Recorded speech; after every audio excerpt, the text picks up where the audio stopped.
Hello everyone and welcome to State of the Realm. The game's being updated, so we have shows to bring to you. And of course, this week is just going to be our patch 7.2 first impressions. Obviously, we're still waiting on a majority of the more engaging endgame content. Savage will be this coming Tuesday. Cosmic Exploration on the 20th of April, 22nd of April, my bad. And at the end of May, we will have the Occult Crescent, so we'll have plenty of different pieces on all that stuff.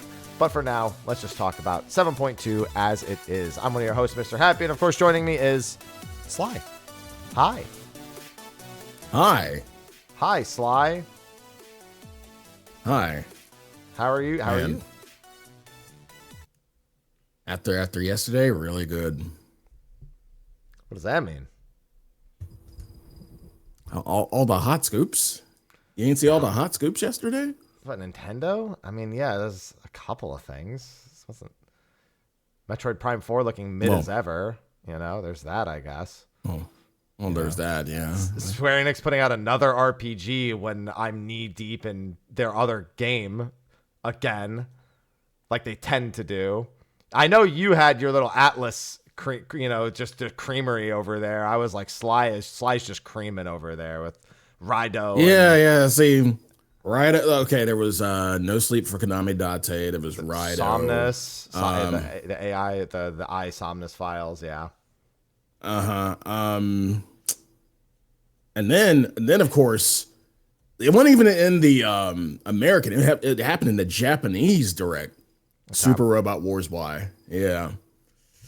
So I always forget they're different. I do tend to forget that there's always some like game that I will have never heard of, and that it'll be in a direct in like a year and a half when it's, coming to America.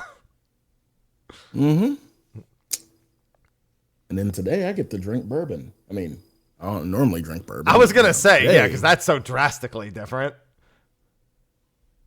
Yeah, but I'm doing a blind taste test today. Little bottles, samples. That's sus as hell right there. The unmarked bourbon bottle. That's sus as hell. Yeah, I won't know until I taste it and know it, or they tell me what it is. So it's gonna be fun. Hopefully it's good. Hopefully. Yeah. I haven't enjoyed a nice glass of bourbon or whiskey and something. I had an old fashioned the other day, so I guess that kind of counts. Like old fashions are good. Yeah. Place I went was good. Yeah. I went to I was in the city. I was doing an escape room, and which first time ever was successful. I've never done an escape room before, and then went to I think it's called Boudin's in the port of San Francisco. It's just a giant bread factory. But they have a restaurant in it as well. But they make so much bread. It just smells like bread. The whole block smells like bread, and bread smells so good. See, that's what Kentucky smells like. No matter if you're in the middle of it, it just smells like bread. Yeah. Bread really is one of the most tantalizing. Like fried chicken smells great, burgers smell great, but there's something about bread. But it's just alcohol being distilled. That's all. But it's just better smelling bread. It's just bread. Everything just comes back to bread. All right. Well, as much as I'd love to talk about bread for 2 hours, we do have a patch to talk about. Before we do, though, thanks to SteelSeries for sponsoring as always. They always have a link either in the Twitch chat, !SteelSeries with the discount code Mrhappy for 12% off. On YouTube, it's in the description of the video when it gets posted, so you can grab it there. And also, thanks everyone on Patreon for supporting. They don't have to, they choose to. We don't put out any content that is gated behind monetization just because not my shtick, just not something I enjoy doing. So anyone who's over there is doing so of their own free will. So thank you to them as well. Thank you. All right, 7.2. Before we get into specifics, we'll do our just overarching impression. That can include any highs or lows or any general vibe that you have. It's a very unfocused opinion on the patch. So give me your broad sense of patch 7.2's initial release. Well, if anything, first day, majority of the first day was me making money. Figured. That was pretty much majority of the first day, and then I did normal. And then the second day I made more money. Noticing a trend here. And then yesterday I actually, did MSQ. So MSQ and the trial and EX trial. And overall, pretty solid. Pretty solid. Pretty solid. Yeah. Mm-hmm. That's what it boils down to. The pretty solid is the overarching first impression. Yeah. Yeah. Now, when you say pretty solid, is that a full on sign of contention for the patch, or is there anything that without getting too specific, as we'll probably get into it, that really grinds your gears? Nothing really, grinds my gears as of yet. Again, we're talking about only getting, like you said at the beginning, we're only getting a little bit of the grander scheme of things, which we will be getting again next week and later this month and in May. But for what we do have, yeah. I'm in a similar boat. Obviously, I've said my piece enough about release cadence and everything. It's been beaten to death, at this point. Still worth saying, but all the same, the quality of what was received, I could only really find one dip in quality, and it was in the MSQ, where there's a voice line. Know. Yeah. I know where. There's a random part where a character says a word. It doesn't have text at the bottom, and their lips don't move, but you hear the voice line. So it's really strange. It's just Wook Lamont saying all right, and then there's no indicator. It's like they didn't animate it, they didn't put it in the text box. It says all right. I heard that some people thought that the pacing in a certain part of the MSQ is kind of off to an end, and we won't get too much into it. But yeah, there was a part of the MSQ where let's just say we can do spoiler cast this week. We just so you know, okay. we're spoiler allowed this. Just to let everyone know, we stopped doing spoiler cast separating when they started doing 1 week delays. For Savage, because we end up talking about that next week. Yeah. But the kind of shorten it. Let's just say they dialed it in during a certain part. The part where you have to call everybody. How's it dial in? Literally, you're dialing their numbers.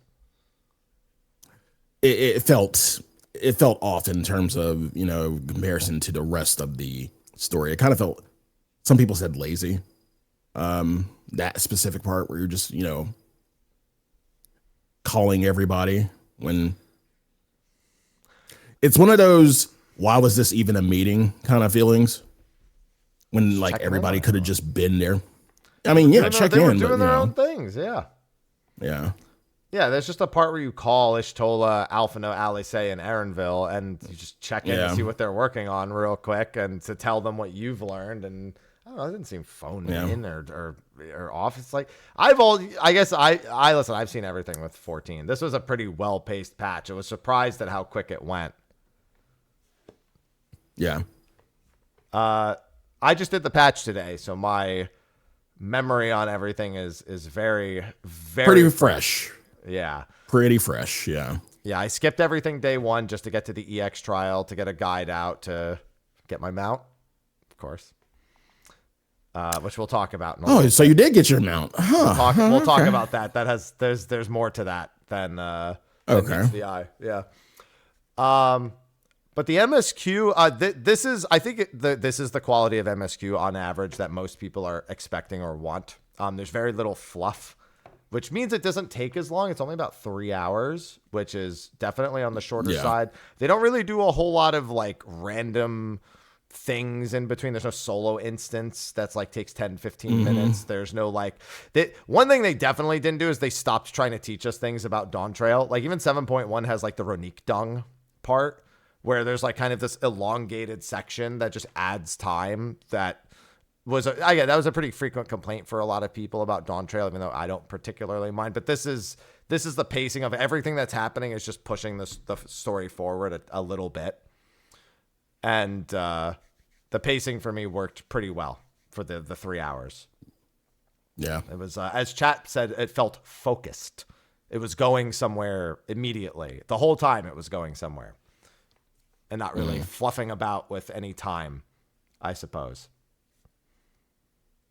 Yeah. The contents of it were also quite intriguing.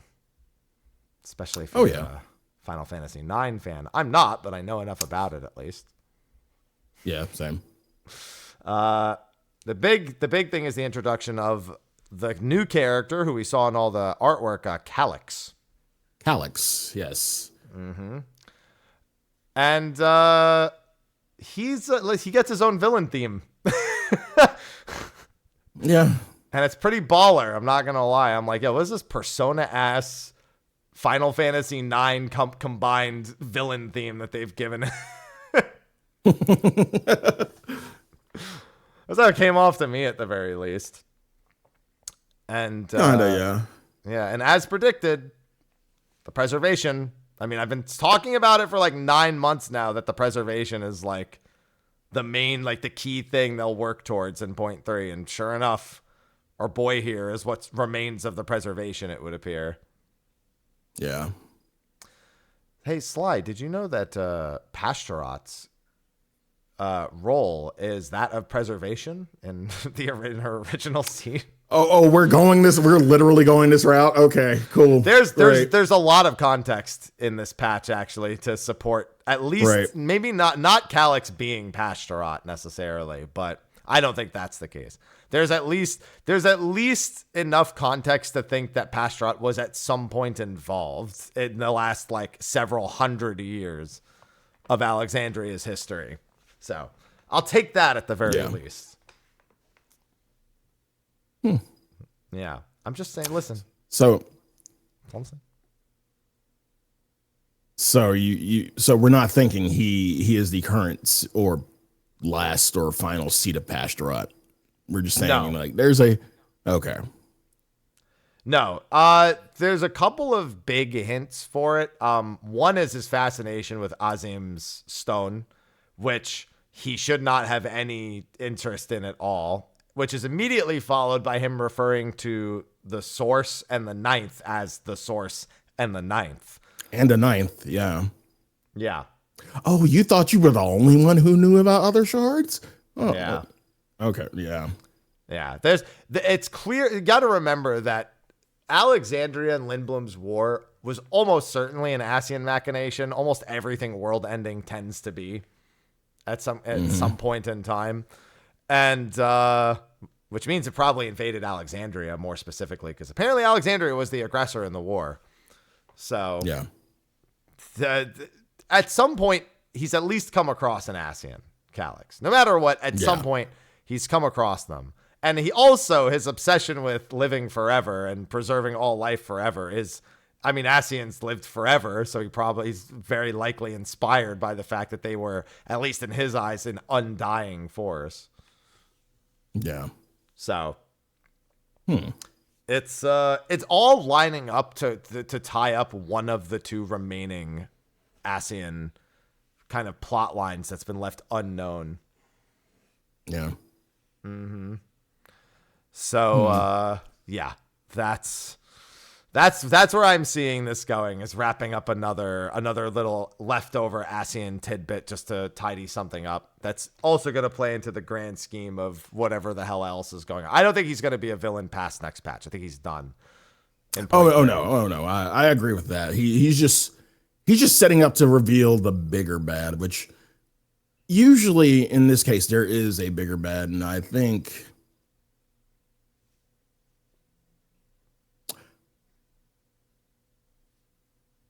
it may be Pastorot. I think Pastorot is somewhere behind the scenes, just fucking chilling, like just watching everything unfold. Yeah, a lot of people question that, like, why would they bother if Zodiark's dead? I was like, yeah, Fandaniel was also, like, you got to remember, our main villain wasn't really Medion, it was Fandaniel, and he was a sundered at the end of the day who just, went off the fucking rails. So there's still potentially two more out there that may be going off the rails. So yeah. I don't think they're the big bads. I think they are leftover plot lines that they want to tidy up because they've been unanswered for a long time now. But the bigger question is, okay, we've ended the whole Highland Zodiac arc. This is the beginning of, we would say, a new arc. Like, where is it going to lead up to? Because this is, again, this is the beginning. You know, in the beginning in ARR, we were kind of, you know, we kind of started out with La Ha Ha Ha Ha Brea, and then, you know, it kind of dominoed into everything else, which kind of revealed the big bad. I'm wondering where this is leading, what road we're going down. Now that, you know, again, we only have 2 Asians, so it can't, we're probably going to knock that out in like another 2 expansions. So what's the grand scheme of things now? There's room for a few things. It depends on how long they want to lead. They want to keep going into the Final Fantasy IX themes later down the line. I'm willing to bet that it largely ends with Dawn Trail, and I think Necron is probably our trial next patch. Either Kuja Calyx, Trance Calyx, or some equivalent of it, or Necron. Like, it's just like they're gonna wrap that up and be done with that. I think if they really wanted to, they could draw out the entire idea of eternal life and really make that the kind of mainstay of the next patch. I think shard travel is more than likely the thing. I think that key existing is going to continue to be a problem more than it's going to be a solution. And that whatever it is, it's going to come back down to that. Remember, time travel is also still on the table. Yeah, that is true. Like, we've done it before, technically once, but more people see traveling to the first more so as because we don't really experience the same kind of time travel as Graha does. Graha, who had been there, you know, he went 200 years into the past, basically. So I don't know. Listen, obviously Ishtola is going to take the key and lose her mind, and we're going to have to put her down. That's it. Oh God. By the way, yeah, speaking of Ishtola, did Ishtola get a new voice actress? No. It's not exactly the same. I heard some people say the same thing about Aaronville, but no, he's not. He was the same too. No, like, because I'm used to, you know, Ishtola having a more, I guess, bassier tone. Like, she was a little bit higher pitched than normal. It's because she's excited. Is what I'm saying. She's that key. It's getting her excited. Yeah, people also bringing up Ultima the High Seraph, the key potentially being Auracite as a possibility. So there's a handful of things. There's a few decent context-based theories out there. Ultima the High Seraph is kind of a lingering weirdness because we didn't really kill Ultima the High Seraph in the right regard. We don't really, it's never even fully understood exactly what the High Seraph is. At least not in this context. It's, some believe she's an alien, some believe she's an interdimensional being. So there's room. There's a few things left over. Not to mention they'll probably set up something new as well. Yeah. So there's a lot of possibilities and a lot of doors still open, but it was a good patch to just kind of move things forward within Dawn Trail and get us towards the Dawn Trail finale specifically, which should be again in point 3. Yep. Excuse me. Bless you. Thank you. Oh. All right. So yeah, MSQ, thumbs up. Enjoying. Looking forward to 7.3. And with that, I'll hop immediately over into the Arcadian. Arcadian's story is probably going to be my new favorite by the end of it. I have a feeling. Yeah. Yeah. WWE? Yeah, I mean, but it's not just, so the big thing with the Arcadian story. There's stuff going on. The talent is getting down with the sickness. And we're trying to find the I guess the cure, which we kind of have, but we'll get to that. But yeah, we're trying to find a cure, but as always, the show must go on. So So we do a couple of fights. Yeah, but our fights are a lot more purposeful now in the second tier. Because it's like, after the first tier, you're like, okay, but then why are we going to keep fighting through? Like, what's the point? Like, aren't we supposed to be trying to put a stop to them constantly using their feral souls? And effectively, I described it on Twitter as a mix of a traditional WWE script with all the same types of characters. They even use the same terms. They call each other like heels, and he calls them a heel. Heels. Mm-hmm. Yeah, and whatnot. Like they play entirely into like what a script would look like for WWE. But it's interestingly also a commentary on the darker side of wrestling entertainment in terms of known steroid abuse, as well as abuse of the actual talent, like putting them through like physical turmoil just and them feeling kind of obliged to the business for giving them any sort of place in life and like purpose, and holding it all over their head. And it's just like there's this constant sense of like, I've seen a documentary about this. Even things like Matem getting punched in the face, I was like, that's just for show, man. Yeah.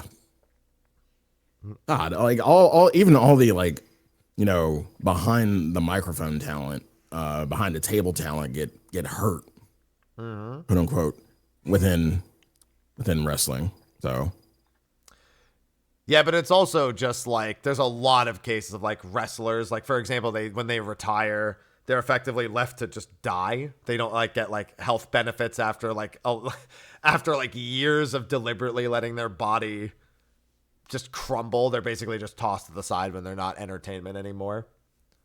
Yeah. So yeah, there's a lot of like commentary on the dark side and the history of the WWE, which is at this point very well documented and known. So yeah, it's actually very not even nuanced. It's very in your face about it if you're even remotely looking for it. Yeah. And I quite enjoy that personally. Another big thing that I enjoy, and this is something that I always struggle with in raids. All right.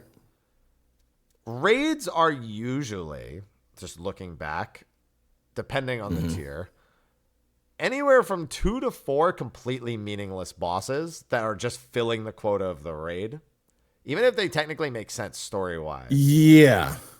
Yeah. Great example. This didn't have that feeling. Yeah, this doesn't have that feeling at all. Every character that we meet and every character that's a boss is a character in the story as well, because they're all wrestling, you know, they're all the talent. So we have to interact with them both in and out of the ring in some capacity. This patch made sure to use that as a strength with us going back to the first tier and having the characters progress from what happened to them in the first tier. It helps that Black Cat is really like the main character. Her and Nayuni. Yeah. Or Yana, I guess I should call Yana and Nayuni. Listen, she's Black Cat, all right? She's got her in the ring name for me. So them being able to lean on each of them as like a character in the story goes a much longer way, especially Honey Bee, who featured a lot more in the story this time around than I anticipated. And apparently Honey Bee is a streamer. She's an entertainer. Nah, she has an Alexandrian stream. There has to be Alexandrian Twitch. She has the personality and everything. She's just doing IRL in Solution 9. Yeah, she has a podcast, everything, the whole 9. She even had 3 tier 3 subs come and help drum up some trouble. Yeah, she sure did. She just went into her Discord and just went, hey, if any tier 3 subs could be here at, and only tier 3s. The rest of you aren't paying me enough to be invited. The rest, then just come drum up some trouble. Yeah. Yeah, they did a good job with her and the entirety of the cast being somewhat present, and especially our now no longer acquaintance in that of Hector, the brute bomber. Yeah.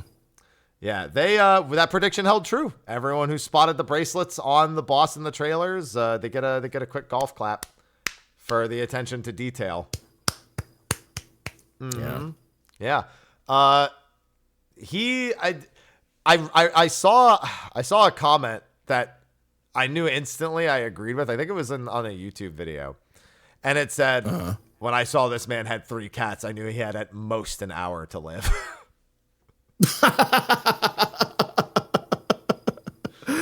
Oh, the cats were the death flag. Damn. Yeah. Him having cats and a good childhood friend were all like, yep, nope, he's dead. Mm-hmm. And so, yes, the Brute Bomber became the Brute A Bomb with a B, an extra B in there, Inator. Yeah, they made sure to go with the pun of Abominator. Yeah, they were smart enough to do that, you know. And the real question is, Sly. What's up? Everyone wants to know, is he going to be our Undertaker in the 3rd tier? Okay, let's talk about that for a second, because that is a meme. Because again, WWE will not let that man die. AKA, they won't let that man sit down. He's been retired for so many things, yet he comes out of retirement at least once a year to do some random thing. So yeah, I could see that being a complete meme, that he just comes back. He comes back for the final fight or something against the president. I could see that. Yeah. Somebody said something that I thought was pretty funny.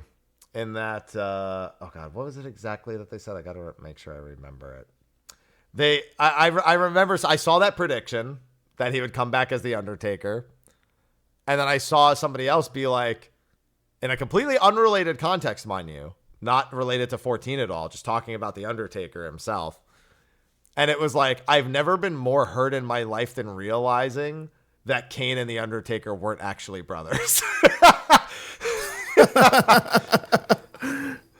Which was always, for me as a kid, I was always like, oh yeah, they're brothers. That makes sense, I guess. You know? No, they're just 2 big dudes. That's it. Same with most of wrestling, just some big dudes. That's it. At least the Usos are actually brothers. Right. In WWE. Yeah. Jimmy and Jey Uso. Yeah, they're actually brothers. And they're actually cousins of Roman Reigns. Like the whole Samoan, family runs deep within WWE. So right. There's that. Yeah, I think everyone's very familiar with that minimum one Samoan in WWE. A minimum of one. But yeah, no, they did a fantastic job with the story for Arcadian. I'm all in on that one, and I'm very much looking forward to Vince McMahon and Vince McMahon.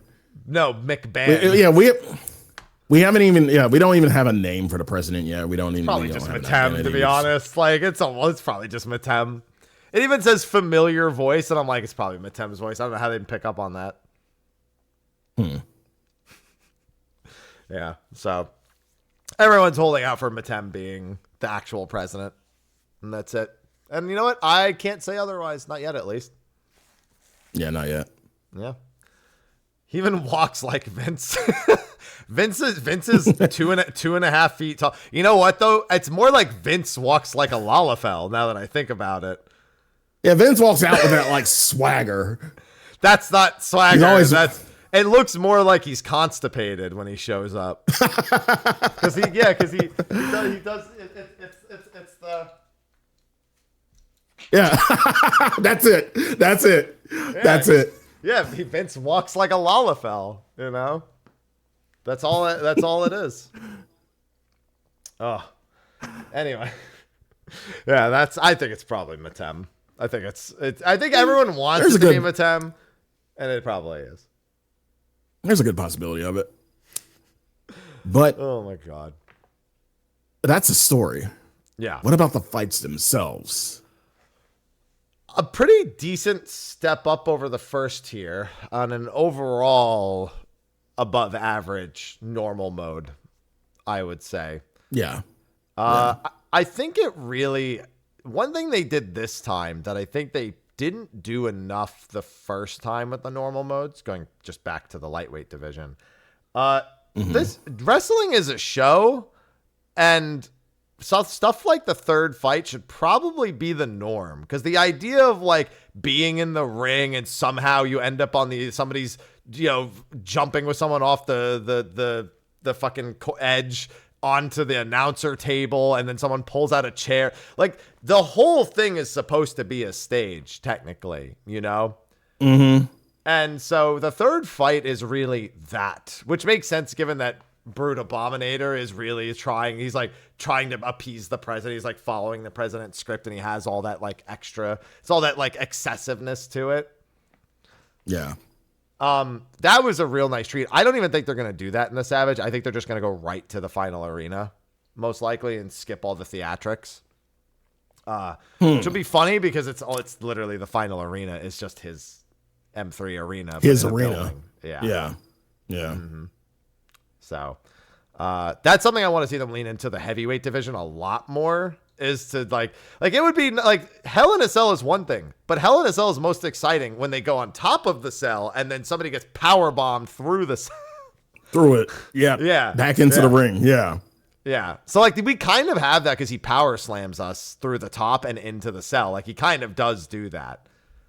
So I want to see some like wildness. And I will say this was also true of Brute Bomber in M3. He had the most wrestling bits where he jumps off of the turnbuckle and, bounces against the ropes. Like he did all the theatrics before. So it makes sense that he's doing them again in this sense. Yeah.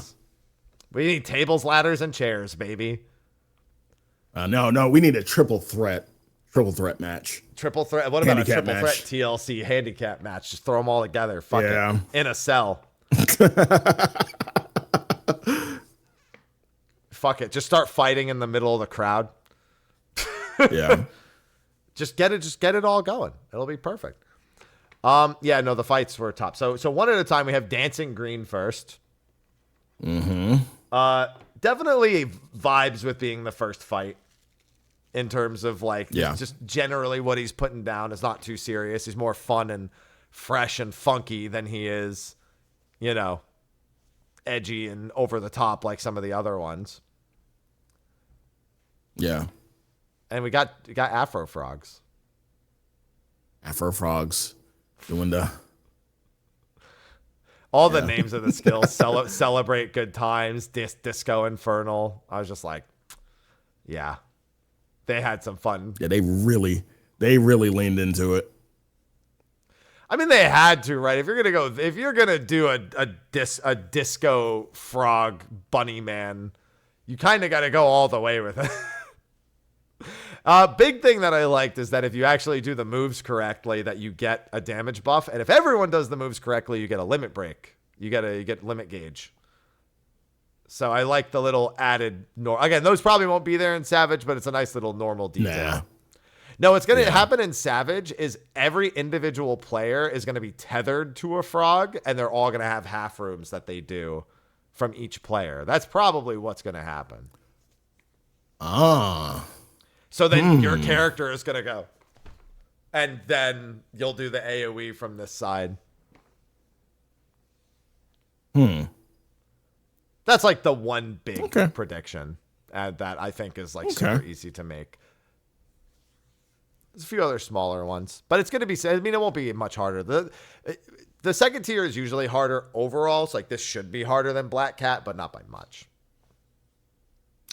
And remember what we thought originally about the middleweight tier.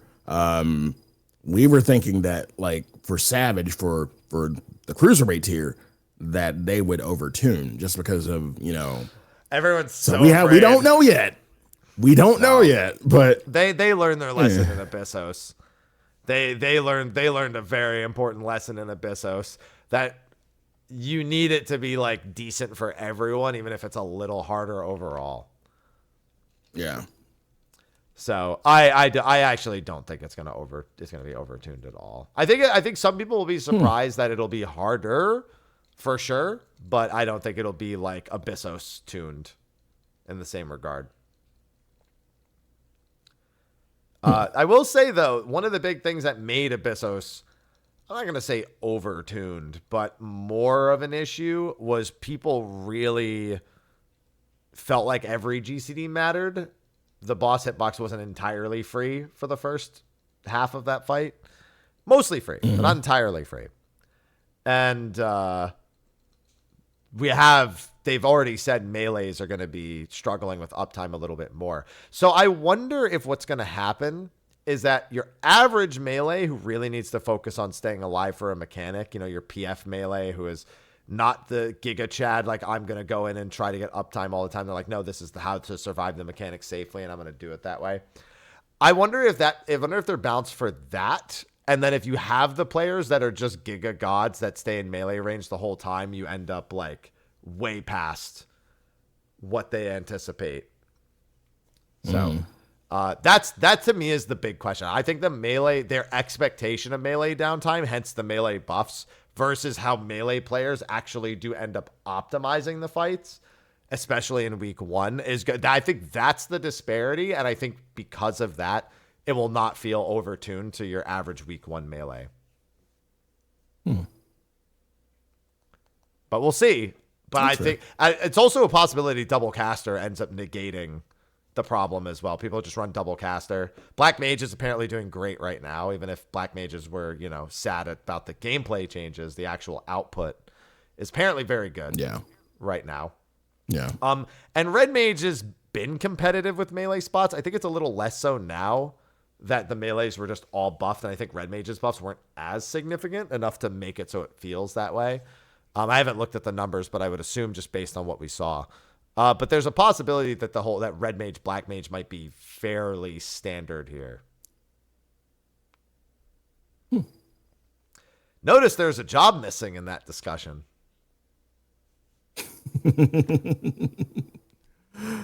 Yeah, how are we feeling about How are we feeling about Picto? Pictos don't give a fuck about how we feel. They just care that now they've all swapped to Black Mage.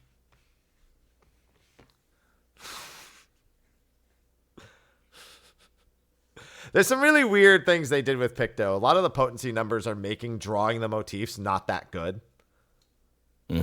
Which used to be pretty good. So that's been the number one thing is like, well, like any uptime drawing, like if you could be casting, but you're drawing the motif instead is very questionable. So most people are just spamming their filler abilities and not only using motifs if they can freely do them during downtime. Which is other than your 2-minute, obviously, which you need to make sure you have. Yeah.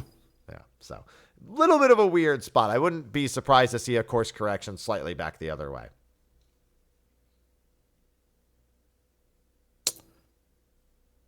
How soon? Not soon enough. Not in time for Savage is what you're saying. So yeah. Hell no. Well, there's no maintenance for Savage. Remember, it's just gonna enable. It's just gonna But you think they would do like? Well, no. I don't think they ever have done any quick changes before Savage. I don't even think even for Heaven's Ward, which they have. Oh, okay. Yeah. There used to be maintenance for Savage, like on release, but Savage was also the same day as patch. So if they made a change, it had to be the day of patch. Honestly, I honestly don't think they're gonna bother. Because they have two options. The option is to add a little bit of potency back to motifs, which I think is the only realistic option they have, or to take away the buffs that they made to the filler spells. If they do that, then Picto's dead in the water. So they might just need to course correct and take a little bit more out of the filler and put a little bit more back into the motifs, just to swing the pendulum back the other way a little bit. But that's it. They hit the nail on the head with what they needed to do. They just hit the nail with a fucking 10 gigaton hammer instead of a normal hammer. They're like, yes, this nail is the problem. Bring me my hammer. Brings out a Monster Hunter hammer. Ah! Just all of a sudden, this required a more surgical approach. Yeah, it's like they were building a fence and they were like, I guess I need Mjolnir. Yeah. So yeah, they course corrected the other way. But that's just the first fight that we talked about. Second fight, I think we now know what Yoshi P meant by I wonder how people are going to react to this character. That is the funniest song that I've heard in the game. The lyrics. Funniest? It's so funny. There's literally a line where she's just trying to figure out what rhymes with orange. Like there's literally just like an entire like mini verse of just like, and now we get to orange. Gotta rhyme something with orange. Nothing rhymes with orange. Guess I won't use orange. That's some of the fucking lyrics of the song. It's just a nonsense, like funny song that has like a mix of like edgy rap bits and then just absolute stupid shit. Like at one way, it's like 1, 2, 3, 4. She wanted to count to 4. 4, 3, 2, 1 counts down back to 1 just for fun. It's like just says nonsense. And one time it's like 5, 6, 7. She's gonna count to 7, not 10, not 87, just 7. What? It's the lyrics are all nonsense the entire time. She's just spouting shit. It's like if you told someone to freestyle rap and they actually just said whatever came to mind and had no idea what they were doing. There are some lines in there that you can clearly tell they like cared about. There's like put down your swords and sticks. The pen is far more mighty. You know, there's like a few lines in there where they're like actually spitting bars. But she's just clearly just the lyrics are just doing this the whole time. It's just to a baller ass Holy bop. shit. Oh my, I'm reading the lyrics now. Oh my God. It's just yapping. The whole time. She's just yapping. Can't wait to hear that one live. Yeah. The only part everyone else could figure out was like everyone know the round and round we all fall down. Like everyone could hear that part. Everything else. Yeah, like, we could hear that. The orange part gets me every time though. When I hear it in the middle of the fight, just guess nothing rhymes with orange. It's like just trying to do all the color related stuff. The fight itself. Yeah, in terms of a fight, it's actually probably the weakest fight in the normal mode. You think so? Yeah, I think it's probably the weakest fight in all the normal modes. It's really cool and colorful and fun, but honestly, once you realize that the bombs with the wings are backwards, and that's kind of the only thing that you need to really do in the fight. Yeah. I think, however, the mosaics that she makes are going to get a lot more interesting in Savage. Yeah, I mean, keep in mind again, it's only the second Savage, so I wouldn't over predict on it. But there's the sugarscapes that are there will probably be a lot harder, and there's probably another sugarscape to boot. I'd imagine there's only 3 sugarscapes in Savage. She might repeat one, but I bet that every like 2 minutes there's a sugarscape. The big thing is using double style while the sugarscapes are going on as well. Mm-hmm. I won't be surprised if the cactus bit is almost exactly the same, where it's emulating the honeybee kind of vibe, where there's just like there's more of them, randomness. Faster. But yeah, I wouldn't be surprised if they literally just do a cactus phase that's just like all the cactuses are just all over the place and completely like not completely random, but still that same vein that honeybee has with her dive bombs. Yeah. So I think they want to replicate that because I'm willing to bet. Maybe they'll throw like a double style or a single style in there at the same time while you're doing it, but it's otherwise just complete nonsense that's just going on. Like her lyrics are nonsense. I expect the fight to be nonsense. Another really obvious tell, the tank buster is red and blue on each tank, probably red paint resistance down, blue paint resistance down, and then swap. I honestly think that's all that is too. Yeah. Yeah. So, but yeah, I think that might have been the weakest of the 4 fights. Not even bad, just the weakest. And then we get to Brute a bomb. And later. This fight's a real problem in the duty finder. Okay. So to start out, How long did it take you to realize that I know where this is the going. plants were LOS? Oh no, I figured that out. I instantly figured it out. The very first pull. Because I saw that the bodies were lingering for a really long time. And that there was no... So, Final Fantasy XIV is a game that's a lot about context. When a boss does a room-wide mechanic with no other visual indicators, it either means it's unavoidable or there's line of sight. Almost every time. And I was like, I immediately looked at the boss and said, there's no gaze like the eyeball that tells you it's a gaze attack. And I don't know what this attack does, but these corpses are staying around for a very long, like we killed one almost immediately and its corpse just sat there. And I was just like, oh, okay. So I hid behind it. Sure enough, didn't get petrified. So I figured it out instantly. Yeah. Yeah. There was no eye. So we were like, we were turning away. That didn't work. And people like, we started moving. That didn't work. People were like, jump. I'm like, it can't be jump. There's no mechanic in the game that will allow you to get away with a jump. There's no way. So people tried jumping, didn't work. And then we finally realized, hey, and it was like one of my static mates, hey, I just stood behind this plant. This plant's around here. So yeah. And sure enough. Yeah. Context is big. I mean, there's other ways to solve it, but generally speaking, we have enough indicators in the game now that if something doesn't want you to, like either doesn't want you to move or wants you to keep moving, they give you a pretty clear indicator that that's what they want you to do. And it's almost always an ice mechanic is almost always keep moving. A pyretic is always stop. And looking away, again, if it doesn't have the gaze thing, then looking away is not going to be a solution. So I basically just I went down the elimination. I even did survive. I thought it was anecdotal, so I didn't want to say it initially that it worked, but I hid behind an alive plant as well. But yeah, because like the attack itself will take out the plants. Like they'll just die outright.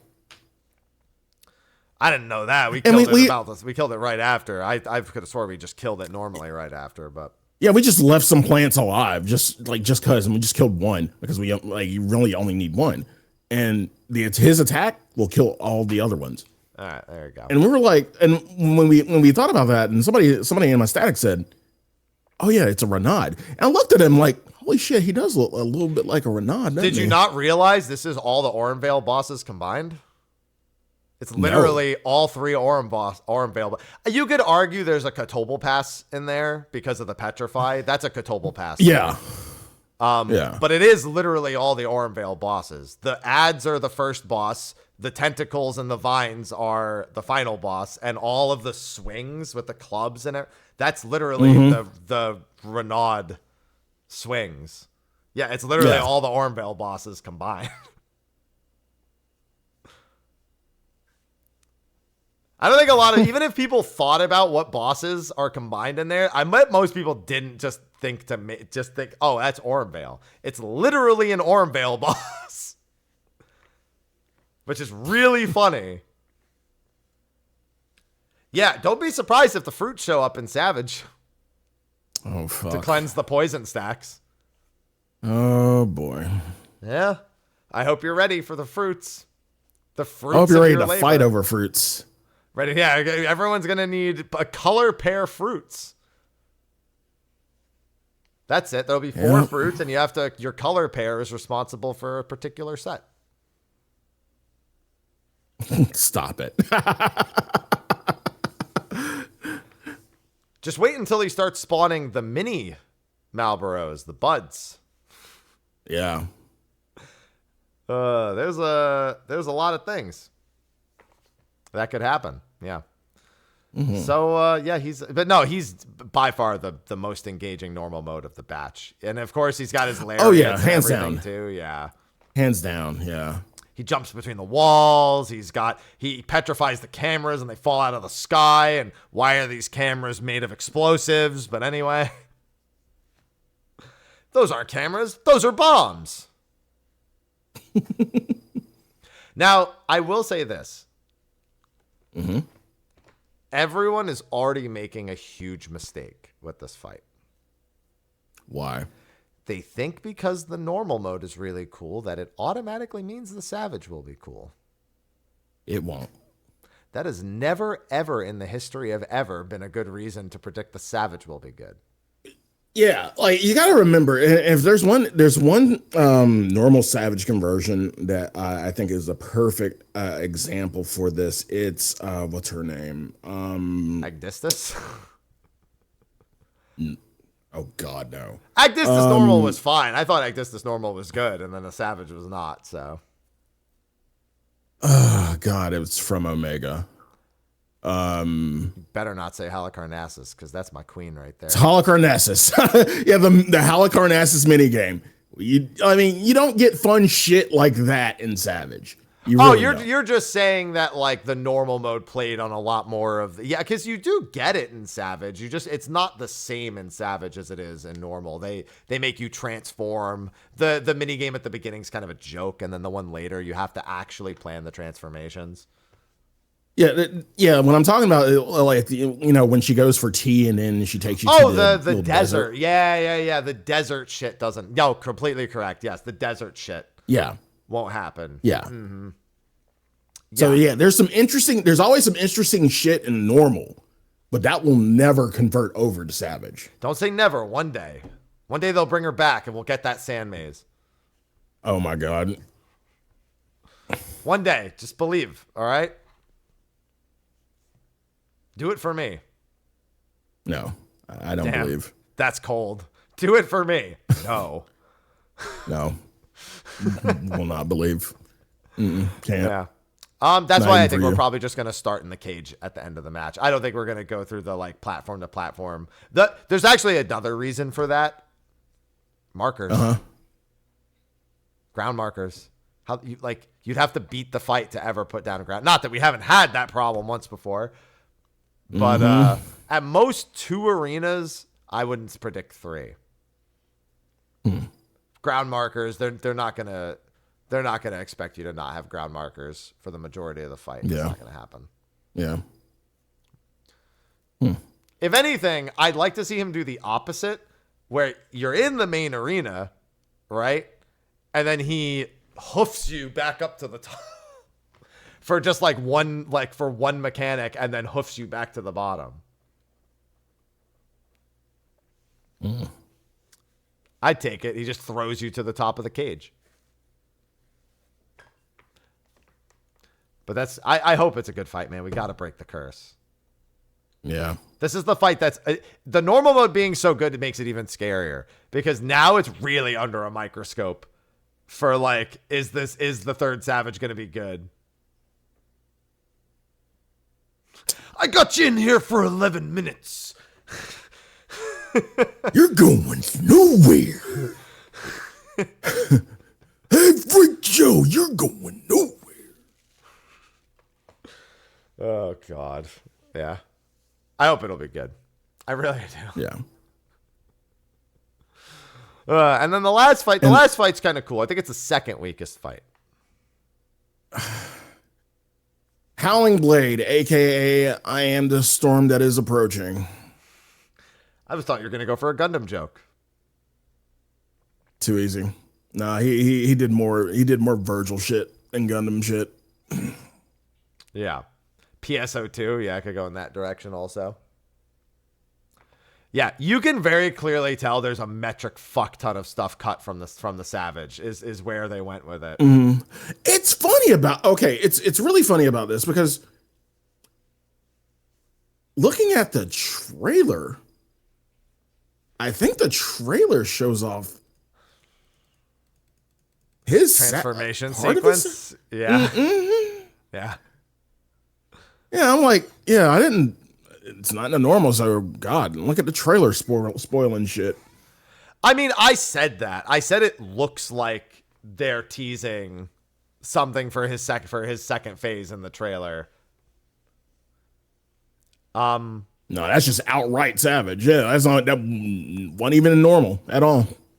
Yeah. It's It's going to be interesting to see what they do here. I was like, yo, what if Wicked Thunder just shows up? It's a tag match. Come on. Oh, God. Listen, they're lovers. It's, you know, even though she's catatonic basically around that time. Fuck it. It's a fabrication. Who gives a shit?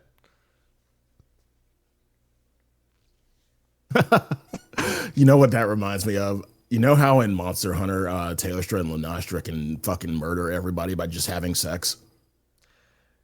Yes. Not where I thought you were going with that, but yeah. Yeah. So what if him and Wicked Thunder just have an attack? Don't get Reddit that excited, my friend. Yeah, we'll just tag in Black Cat. It'll be fine. Yeah. Who cares if we don't want them transforming anymore? That's fine. Yeah. This fight is literally just do this, now do it again, but faster. Yeah. Which is fine. The arena also gets smaller in the second part. When he gets faster, the arena also shrinks a tiny bit. Just to, you know, that. But one thing that's really interesting, it has a death wall. If you touch the wall, you will die. Yeah. But you can be knocked off as well. You can the wall is like you can fall. Yeah, off. he does have knockback attacks. Like if they hit you, you will get knocked back. But it's weird because they can make you get knocked back, and that's what the death wall is there for. So why is there also not a wall on the outside of the arena? Good question. I think they're teasing something for later. Is the reason? Mm-hmm. Because you do not want to touch that wall. They're saying it's a bleed wall. Yeah, it gives you a bleed, but it's like the bleed from Beatrix, where if you step through the middle. Mm-hmm. In other words, it's a fucking death wall for 99% of the time. Yeah, like you're like the intent is you're fucking dead. So, like technically, yes, it's savable, but how many of you are going to go into your duty roulette? Get M4, get cruiserweight M4 / M8 normal and be like, oh, I'm sure my healers will take care of that bleed.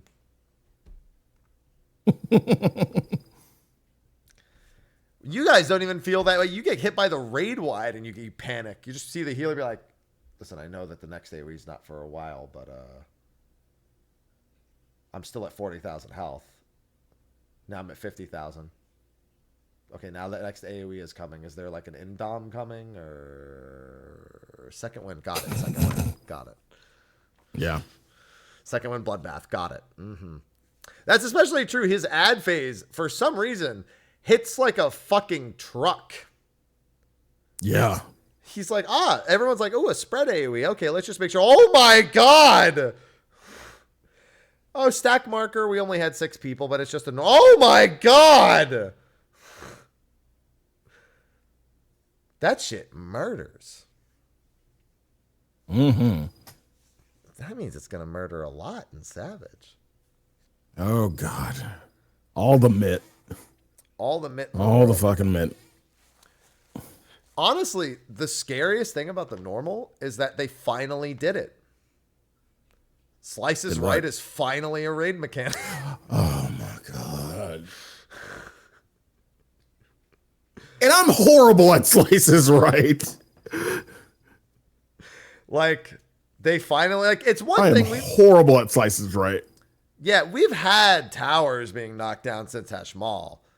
Yeah. But this is Slices Right. Now we just need Leap of Faith. True. The fuck we do? No. Why not? No. No, just no. Never. Ever. I mean, what about Air semi Force? had it for. Yeah, I'll give you Air Force. I mean, we semi had Leap of Faith in the Ilmeg dungeon a few years ago. That's more like don't Leap of Faith. It's like stay on the platform. Yeah. It'd be funny if you could just if the mechanic was designed, you had to jump off and it would teleport you to the other side. Actual Leap of Faith. There's a quest like that in WoW where you jump off of a tall cliff, and the idea is you're supposed to trust that you won't die when you hit the bottom. Yeah, we don't have that kind of trust. Nah, fam. No, well, here's the thing. We wouldn't die if we hit the bottom unless we were in combat, so. Right. Yeah, I mean, it's literally just go fast. A lot of people struggle to go fast, though. It's like, oh, he goes there, and then he comes over here, and then he comes over here, and then he dash, dash, dash, dash. It's just fast, fast, fast, fast. Yep. Yeah. So I wonder what that'll look like. That's the fight where predicting the Savage is actually almost impossible because so much is clearly missing.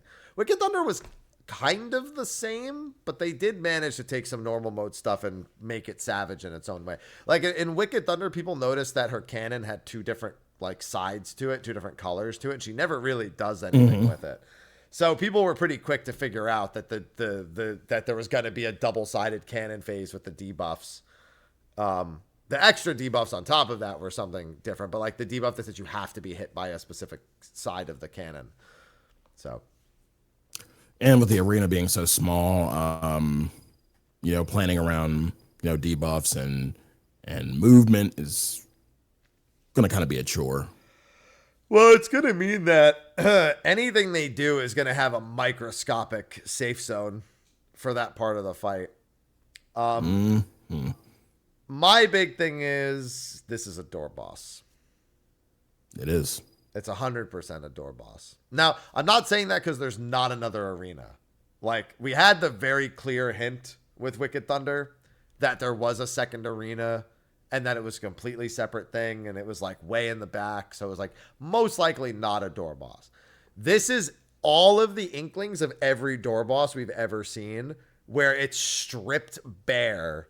Even in the, like, there's anytime you get a lack of finality with the normal mode, like, oh, something's missing, it's usually a little more like Wicked Thunder. You could spot things that would be different or an addition, but it didn't feel wholly incomplete. When a fight feels wholly incomplete, that's usually when there's a door boss. Usually.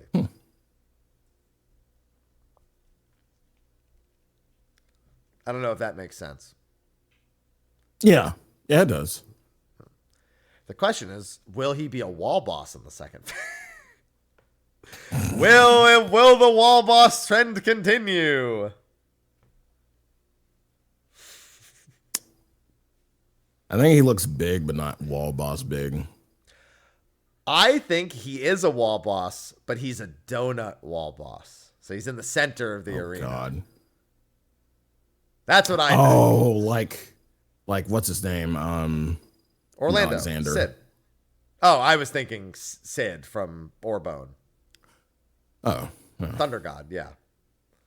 Yeah. Yeah, I think he's a donut boss. So that's going to be my prediction. He's a donut boss. They're not wall bosses anymore. They're donut bosses. Yeah, A9S. You were thinking of the refurbisher. Yeah. Mr. Refurbishing. So yeah, that's my prediction. Door boss, and he's a donut boss. I love donuts. The main reason why I think they're going to go with a donut boss, I think they actually still want to make his hitbox a challenge, and I think they're going to make the arena big enough to the point where you can't be in the range of his donut the whole time. Great. Yeah. To be fair, they did do that with what's his face, Hephaestus, where technically they can make you go away, but honestly, you just gave the melee the close spots and said fuck it. Yeah. We'll see. That's my prediction. Yeah. He had also for his music, his very hero-esque music. His song is entirely about him loving, like, stepping into the ring, but it overtaking his actual personality. It's a very self-reflective song, which makes sense. Wicked Thunders was about her desperate struggle the entire time, so they're good like that. He's howling at I just played Buried Delight. I was just listening to Buried Delight. He only has one attack that's really like that. He doesn't even hold it. He doesn't even hold it the right way. I know. I am the Devil May Cry person here. I make the judgments. It's me. I do it. All right. But yeah, that's Arcadian. Now, one thing I kind of skipped over when we were talking about MSQ was the dungeon and the trial. I was going to get back to the EX trial afterwards because it's the hardest thing here. Second hardest thing. Potentially second hardest thing in the patch. Underkeep was fine. It was a Final Fantasy 9-a-thon, basically. Yeah. Very interesting. I guess I'll call it an Easter egg in this. So all the bosses are Final Fantasy 9 bosses. The first is the Gargant, which is a reference to the fact that you had to travel from Alexandria to Lindblum underneath in an underground tunnel. So we're going to the Underkeep. It's just a play on that word. The second boss are the knights from the castle. There's two different ones. I think they were the roses, the ones under but Beatrix and 9. I think they have the like crotch armor, but they're robots, so it's kind of hard to tell. They definitely don't have the helmets of the Knights of Pluto, so I'm definitely not going to say that. But the final boss is a flying rock, which is, I believe, what its name actually translates to is flying rock. Valia, whatever its name is. That is the final boss in Kuja's hideout in Final Fantasy IX. Oh, yeah. And precedes us getting to Calix's room here. Just saying. Right before Calix, we fight what was the final boss of Kuja's hideout.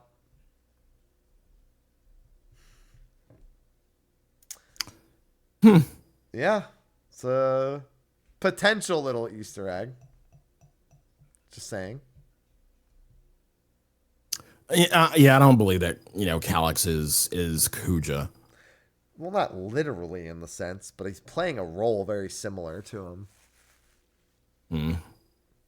His obsession with living forever was Kuja's downfall, where he realized he was going to die, and then he lost his fucking mind. One thing with Calix, they kind of, paid a little bit close attention to the injection he has on his neck. They kind of, zoomed in on it in a scene. So, wondering how that's going to play or what that even is. Yeah, we'll see. Probably, he's an endless, so it might be just him being connected to this, because it's also connected to his he's got like a tablet on his waist. Yeah. But then we get to Zalenia. Now, because they didn't go Steiner for Otis, they didn't call her Beatrix, they called her Zalenia. Beatrix. And what's funny is I should have seen it coming, because the Japanese name of the instance is like Zalenia's something. And I just thought it was some weird translation, but it's not. It's her actual name is Zalenia. So, this is a fantastic extreme trial. This is one of my favorites since Seed of Sacrifice. Yeah. It ranks up there. Very, very highly. It's got a pretty good pacing of the mechanics. It's got a good mix of punishment and recoverability depending on where you are. And it's badass. Pretty unique use of the mechanics too, in the way that you survive certain things. And in terms of connecting towers and everything, it's really, really unique. Yeah, they made sure to introduce a like you said, a unique gimmick with this one, where the floor, which I'll say this.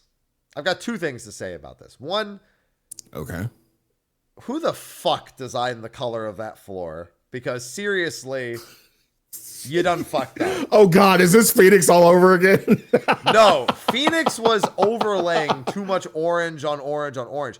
This was like, my raid team told me the danger zones were red, and I lost my mind. It's just they're way too similar, like ground panels.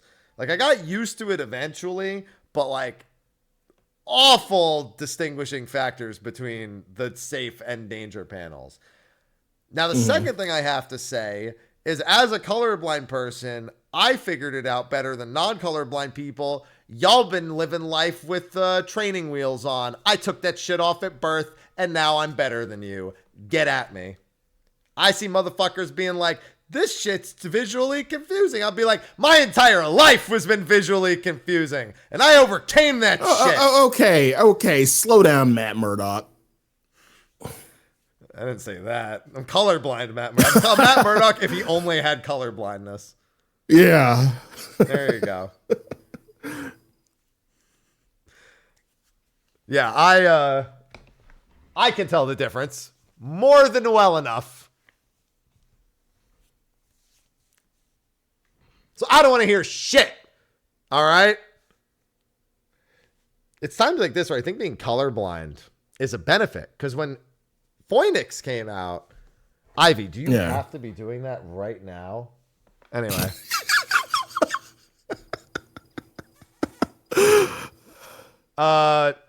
When Phoenix came out, I was like, I don't know, it seems fine to me. Because I can't see the colors well enough anyway. It was fine. It was just visually fucking annoying. Yeah. I mean, I eventually got over it, but visually, it's just fucking annoying. Seemed fine to me. I can't have too much orange if I can't see orange. Gotta rhyme something with orange. Guess nothing rhymes with orange. Guess I just won't use orange. Okay. No. But yeah, no, they still fucked up. That's really bad color distinguishing. They probably could have done a better job with that one. They done fucked that one up. That being said, still a really fun fight. It takes some of the things that we've actually seen in more recent tiers between Criterion, last tier Savage even, and puts them in a way that's pretty easy to digest. Only a couple of... I think a lot of people don't realize there's only 2 patterns that anything happens in the entire fight. And everyone's like, oh, I need to pay attention to every single mechanic so I can see everything. No, you don't. You just need to see one thing and it tells you everything else. Like on Escalon's Fall, if the first 2 are the same, you don't even need to know the other 2. Because it's automatically going to be the other solution. If it's like out, then out, you're like, okay, I'll swap, stay, swap. I don't even give a fuck. Just literally, I'll swap. Whatever I do first, I'll swap, then I'll stay, then I'll swap. Done. If it's the close then the far, then it's okay, I'll stay, then I'll swap, then I'll stay. That's it. You just literally see 2 things and it solves the rest. But everyone's like, oh, it's close, then far, then close, then far. And they're like, okay, I'm doing the second and the fourth, so I need to be, well, it can't be close then far, then close then far. That would fucking kill you. But actually, no, it wouldn't. But all the same, the idea is there. And it's just, 1 swap or 2 swap. Yeah, I mean, you could do it that way too. It's a lot of like people just thinking there's a lot more happening in this fight than there is and letting it just cloud that it's just 1 or 2 movements for everything. And it's the same with Seed of Sacrifice. People struggled the exact same way with Seed of Sacrifice. So that's why I draw that comparison a lot with this one. Honestly, I think Seed of Sacrifice is a bit different. Like, you're talking about the swords, cleaving the room and then doing the AoE in Seed of Sacrifice, or are you talking about another? I mean, just the general vibe of Seed of Sacrifice is that it's not that crazy, but everyone tries to think of like there's usually like a bunch of things happening and you solve it with 1 or 2 quick movements, but everyone just sees each individual component and starts like freaking out.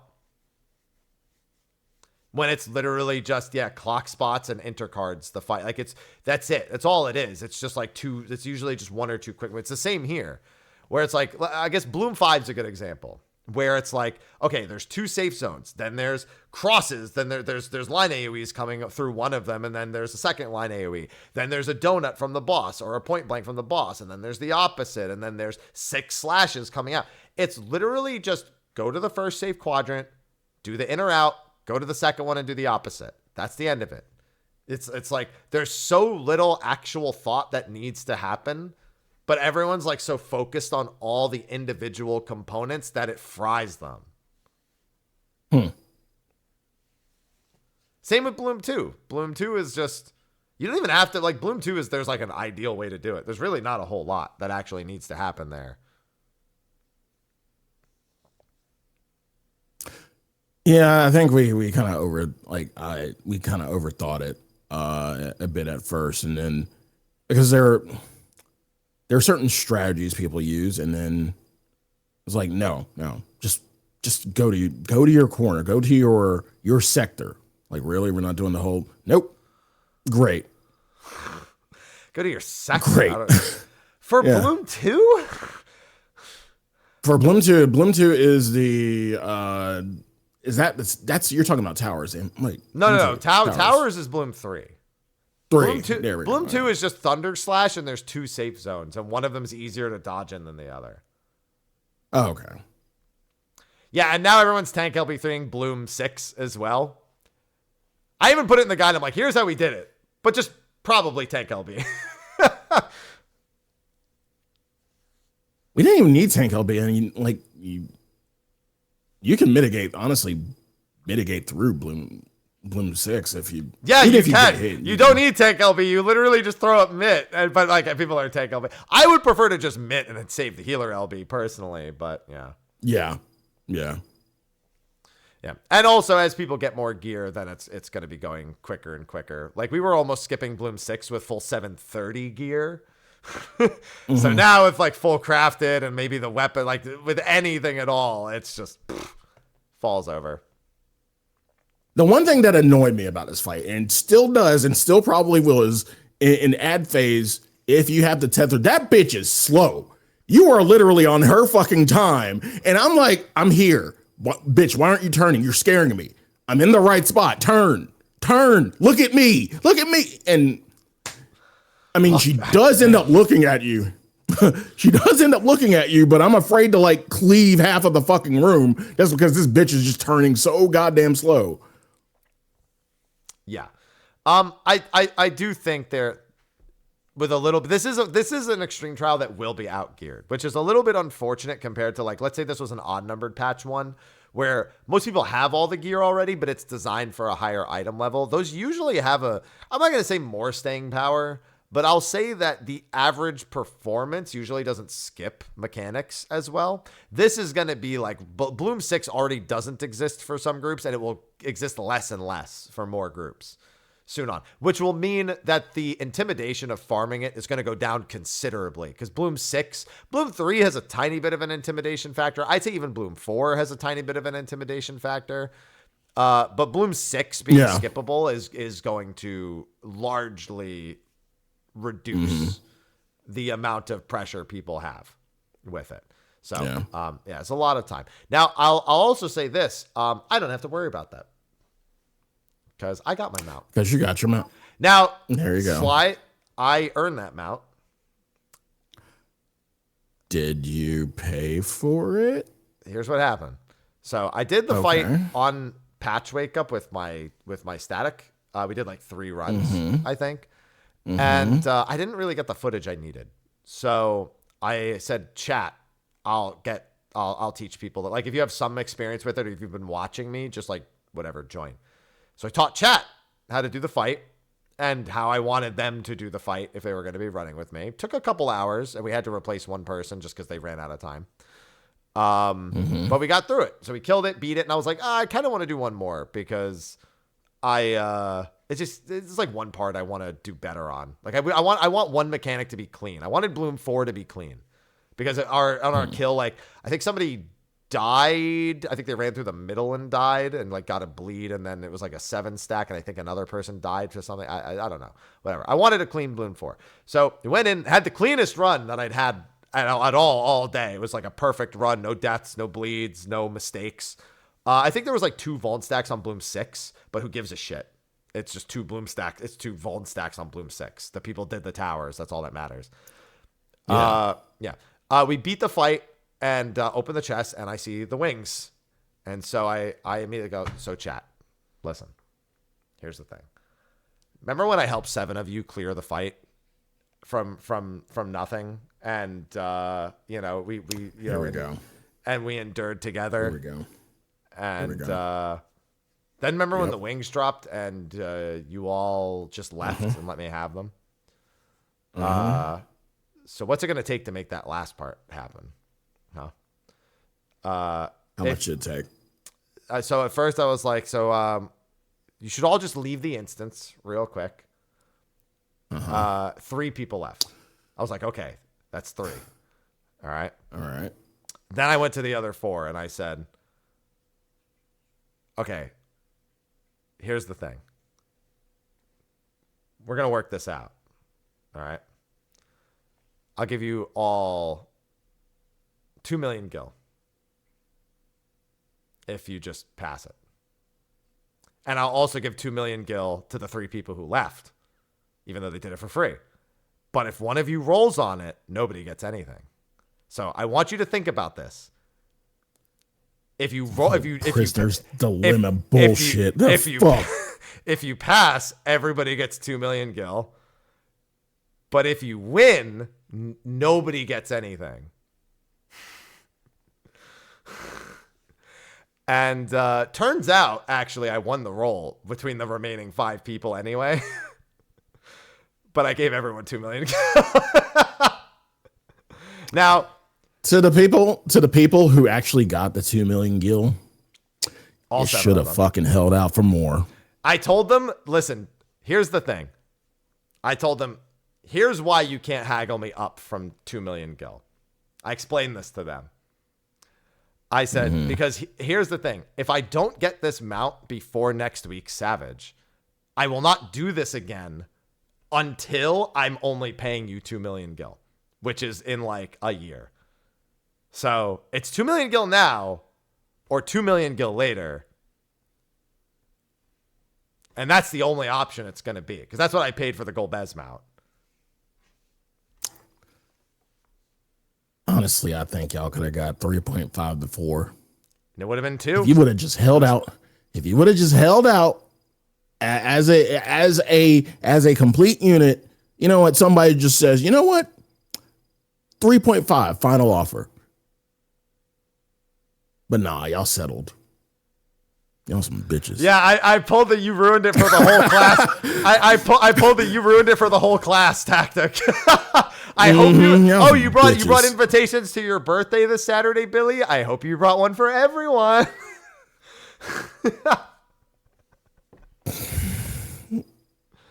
No, because I told them it was just a matter of I will pay this a year from now. These people have seen your gil. They know you have 500 fucking mil. And now they know why I have 500 million gil, because I am paying 15 million gil per person for some fucking wings. I'd consider it a lesson.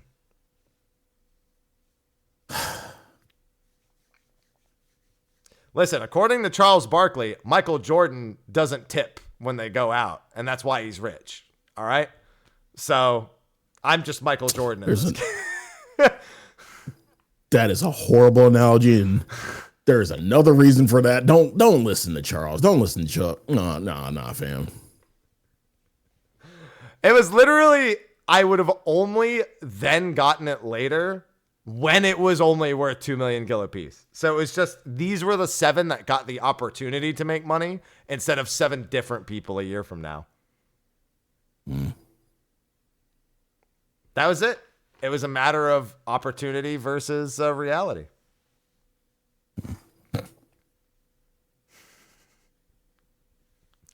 Now, when the next extreme comes out, 2 million won't cut it, because now we're getting closer to the end. Actually, no, Golbez was 2 million. Yeah. No, that's what it is. It's the most recent one. Like, let's say Zeramis is a good example. Like when Zeramis was uncapped, right? So meaning that you could just buy the mount for totems. I paid 3 million gil for that one. But for Golbez, it was 2. So, hey, Brown, you would have said 5 mil. Yeah, that's too high. Then you would have had to outroll me, because that's it. And then nobody would have made any money. The whole class would have looked at that one guy and be like, I could have rolled on that too, you know. You won that with a 67. I rolled a 69 and then I passed because I wanted gil, and you ruined it. It was all or nothing. And everyone would have known who that person was. They would have known. They would have seen the loot. They would have seen it hit the table. But I paid out. That was it. People knew that they needed the gil for the new glams. All right. They were like, they saw the new glams and they're like, I need 2 million now because I don't know when I'll do maps. Yeah, that's a good thing. I don't know when I'm doing maps either. I will probably be doing maps next week sometime. I think I'll do maps on Monday. Monday seems like a good day for it. Yeah. All right. So yeah, I have the mount. But overall. Oh, also, by the way, tried selling the Unreal mount. That shit was undercut to under 6 million gil in a matter of minutes. I ended up keeping it. I just kept it. I was like, I'm keeping my boy the Egg Eater. Yeah, it's a good looking mount. Like Also, a lot of people said they were gonna get theirs first. The other reason for the 2 million gil, I taught them all the fight and shot called it the entire time. I worked for that 2 million gil cost. Get at me. And they all got to be in the guide, which we all know has tremendous value of that it doesn't have. Oh, of course. Of course. Exposure, of course, of their character names. Paying in exposure. Look at you. Yeah, they all agreed. No one tried to haggle me up to 3. Not a single person. They were all down. In fact, not only did I pay 2 million gil per person for that mount, but then Kona delivered me a free set of left side crafted gear. He was one of the people in the and gifted me 10 subs.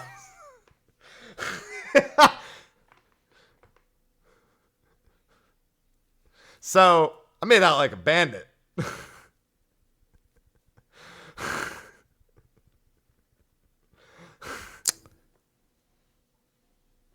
So yeah, it took 2 days. Oh, never mind. It wasn't Kona who gave me the crafted set. I thought it was. Kona just gifted me 10 subs. Yeah, dude. I saw what Honeybee did, and I was like, good idea. Guys, come over. We're gonna make a ruckus over here. Yeah, meanwhile, I grossed 243 mil in 2 days. See, look at this. This man's the real money baron.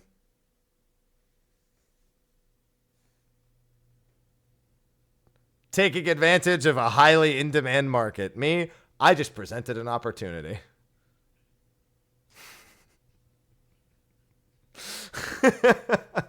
Yeah, that was gross. Yeah, it was gross. And plus, I had time getting mats for me, doing the nodes, the new nodes. So any mats I needed, he delivered. I paid him, of course. It was about what you had to make sure you threw that in there. Oh, I paid him, of course. Yeah, I paid him, of course. Yeah. Dude, there's some idiots on the market this time around. I don't think I've ever seen as many. See, that's why I don't fucking fight the market. I refuse. No, this is the different kind of unfortunate. Okay. I have seen at least 3 or 4 cases of people putting up ornate bodies for 1 or 2 million gil. Even one for 10 million was a mistake. I saw one. There was one for 10 million, which is also a mistake.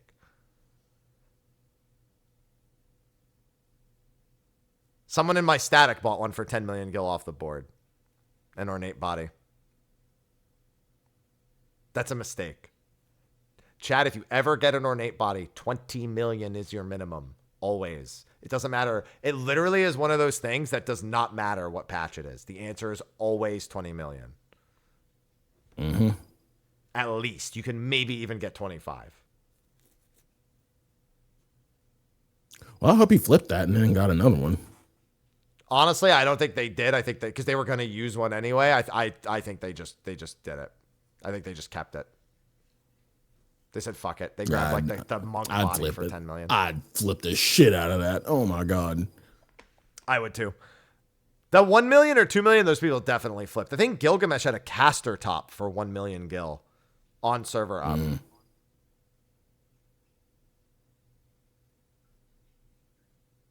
So yeah. That's rough. Yeah. No, always 20 million. Yeah. Never question. Always throw, especially for For expansion. 0-8? For Yeah. Yeah, because here's the thing. If it's if a roll is gonna take the body piece week 1 Savage anyway, you shouldn't have bought that piece. So you fucked up.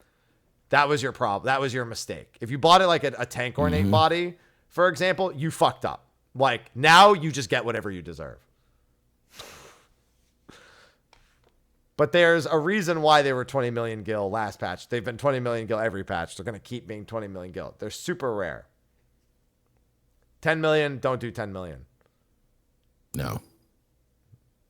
You're losing money at that point. Yeah. You're losing money. You want the people who are on rolls, like, you want... Tank is only there because of the direct hit. You really mostly end up wanting healer bodies. Because healers they'll wait to get their chest if it means extra direct hit melds week 1. They'll always wait. They're the suckers. Yeah. Take a pre-order, go for 20 million gil. People will pay 20 million gil. You're saying I should buy this ornate top? Depends on the job. Well, first of all, it's 12 million. Flip it. I wouldn't take the chance on flipping that. You most flip that for 15. I wouldn't take the chance on flipping the 12 million gil top. Yeah, and the rush is over. We're talking about day 1. Once day 1 is past, anyone who's so desperately wanted an ornate body, people are still kind of prepping because Savage is next week, so you still have time.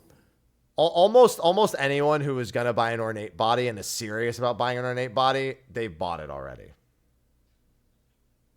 You have to do it day 1, and you throw it up for 20 million gil day 1, and don't ask any questions. Soon as you're past day 1. Stops mattering, because then it's just the people who have too much gil and the people who just don't know any better. Just checked, and someone bought one on Sarg for 50 million gil. You just don't go under 20 million gil day 1 with an ornate top.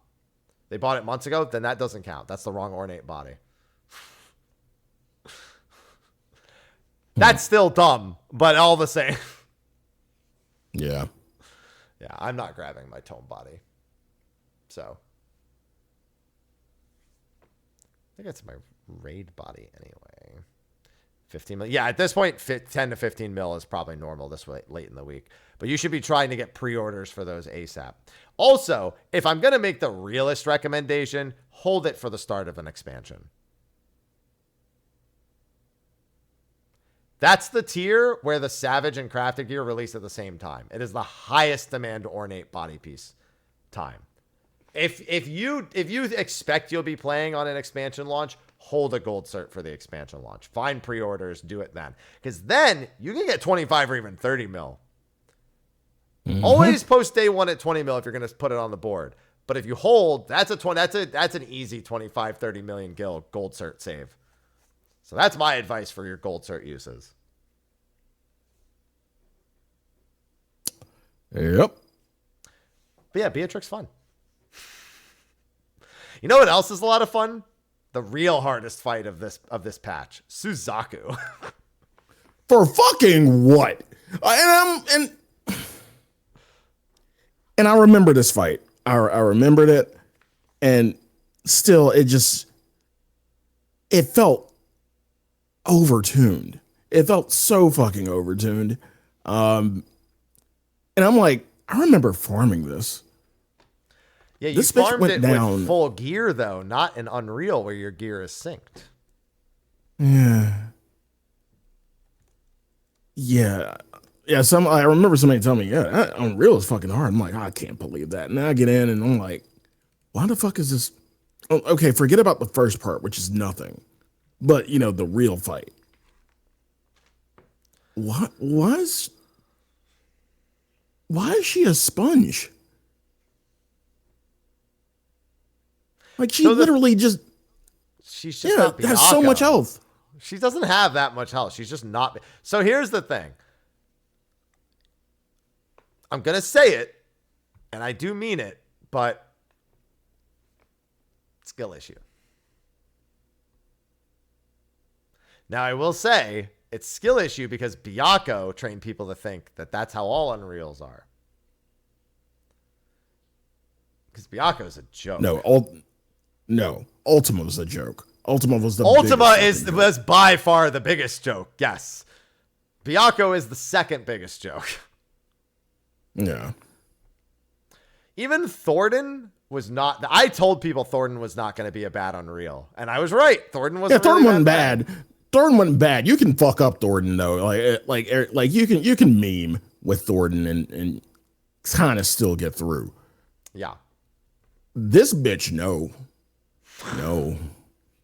There ain't no memeing with this chicken. I will say this. There's a multitude of reasons why the Suzaku check is closer than the other ones. Reason number one, the 2-minute timers are fucked. The first one you have to hold off, and the second one, there's another one that happens in the middle of the balls in your face. I mean, but when you hold off the first one, it'll come right back for the start of the second phase. It's fine, but it feels like shit. That's it. I mean, but the first part, I really don't give a shit about, to be fair.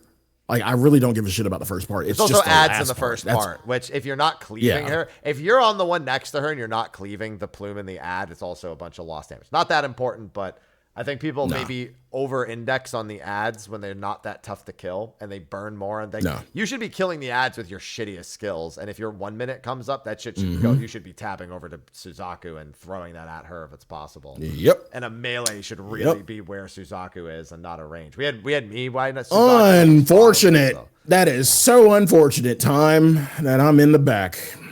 It's one of those where you should absolutely have a melee be close to Suzaku in that case. Just for the melee. Like a monk, I'd rather have a monk up close than me on Bard. You know? It's not really that important. But those are small things for six. That's not the problem. No. The problem is Simon Says. Now, it seems silly because Simon Says isn't that hard. But every time someone goes into the air, GCD's lost. Every time they're trying to look at the thing, I guarantee you most players are not doing their rotation while they are trying to pay attention to the Simon Says. They're like maybe pressing buttons, but probably not doing their rotation. That's a pretty average experience with most extreme trials, is that when something big is happening, players do not press buttons well.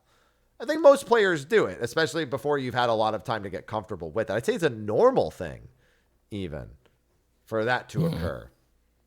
And I think Suzaku, the Simon Says, is stripping away a lot more DPS than people realize because they're not thinking about not playing well during Simon Says. Well, we've kind of diluted the Simon Says down to, okay, it's going to be, well, for the big 8, it's either going to be Ring Around the Rosie or there's going to be one double. The one we call it the other oone's double. Palindrome. It's the same forward as it is backwards. It's the palindrome. Mm-hmm. Yeah. And I love getting that. Like, it's because it's just fucking easy. You just wait for the double, go in, keep hitting buttons, and then there's just the 4. The 4, I just dodge into the first one on the 4. Yeah. That's it, because it's just 4. Yeah, the toughest part about the 4, there's 2 toughest parts. Number 1, people don't know how to do the ball that force march you. You start the force march. Yeah, you start in the 3rd or 4th one and go towards the 1st or 2nd one, and you don't start all the way at the wall. You start in the, I'm not gonna say middle point, like back middle point of the marker. Otherwise, you may not run out of it in time by the time it explodes. And then the other is remembering there's a mesmerizing or a refrain. Refrain, yeah. Yeah. And I'm willing to bet that PF loses a lot of people to getting sucked into Suzaku's hole. You just wanted to say that, didn't you? That's what I've been saying all week, so. Oh my God. Yeah. There's definitely a lot of people who are mesmerized into Suzaku's hole. And another thing with PF, thank God I'm not doing PF.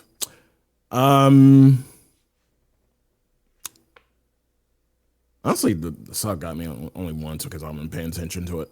The other thing about PF with the Force March, if you haven't done Suzaku before, you don't know that your sprint, if you pop sprint, applies to your Force March. Yeah. So yeah, don't do that. And if you're a scholar, don't press expedience. No. Unless God, you no. really hate the other 7 people. Also, if you're a ninja, remember you will run a little farther. Mm-hmm. Yeah. You can also, and by the way, to anyone else, remember you can click off buffs in case you see the plus expedience pop up right before the orbs go out. Or if you forget that you have sprint on. Yeah. So there are options. Just you don't want to have to exercise any of those options. Yeah, it's pretty funny. The good news is dragoons and monks are actually allowed to LB now. Woo. No diving into Suzaku's hole without being mesmerized first. Yeah. Mm-hmm.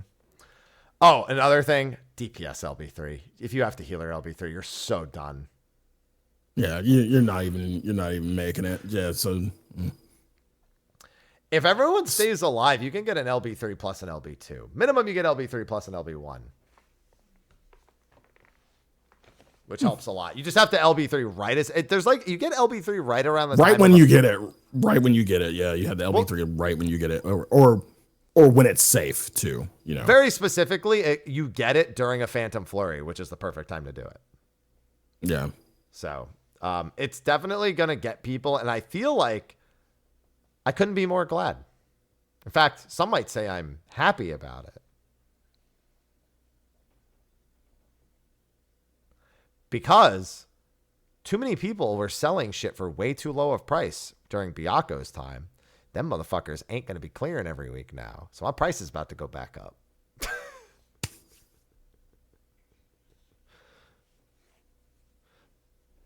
So thank you, Suzaku, for filtering. Thank you to you and your hole for what you have done for the community. I got double foxes this week, so I'm good. I got one. I'm okay with that. I got one. I'm good with that. And then what else was there? I did Sunken Temple today. Not much different, in all honesty. Okay. Yeah. The big thing is that so the duty support, the first boss is almost identical. There's a tank buster and Mortal Ray cast a bit slower. But other than that, you still have to do the tiles where you remove the doom. Yeah. But watching the duty support do it is funny because sometimes it moves after the duty support have started running towards it. And then the duty support just literally 180 back in the other direction. Like they start running towards it and then it changes its position. So they 180 back the other way. Another big thing is the heads. They are now just turrets. They sit on the platform and just shoot fireballs from the platform. So you don't have to like move them onto the platform anymore. Oh, thank God. Yeah. No more of that, like it casts a spell, then moves slightly right before it dies, and then plop. Wait for another one. Yeah. Golem, I don't think it was any different. It said it was different, but I think the only difference is his chest is brighter. The soul core is brighter. Like it's more visually apparent that there's a soul core is the only change that they made. And the final boss doesn't have the heads at all anymore. And it doesn't have the stand in the quadrant and like kill the key part. Instead, a key sucks in each player and binds them until you kill it. And then does a really long cast that I think insta-kills if it finishes. So everyone just has to kill their own keys and help free everybody else from their keys. And then also there's just way more key spawns. There's a lot of keys. A lot of verges, as they're called. So not too different. Karn. Largely preserved as it was, just with a little bit of an update. Nothing crazy. I don't know if you can even burn. Well, no, I mean, I probably wouldn't want to burn the final boss because, again, I think the verges will murder you. But you don't have to do the heads. You used to have to like drag the heads onto the thing or they would infinitely spawn and infinitely get back up. Not that that mattered because we've been able to murder it for so long. It was completely irrelevant. But yeah, that's what's there. And I think that's everything content-wise. There's obviously the quality of life jog is there. Secure has been very well received, I've seen. The update to Secure seems to have been very positively received. I haven't done Corn Servant yet. We can't talk about Corn Servant. Yeah, same. I haven't gotten a chance to. All right, I'm done Secure.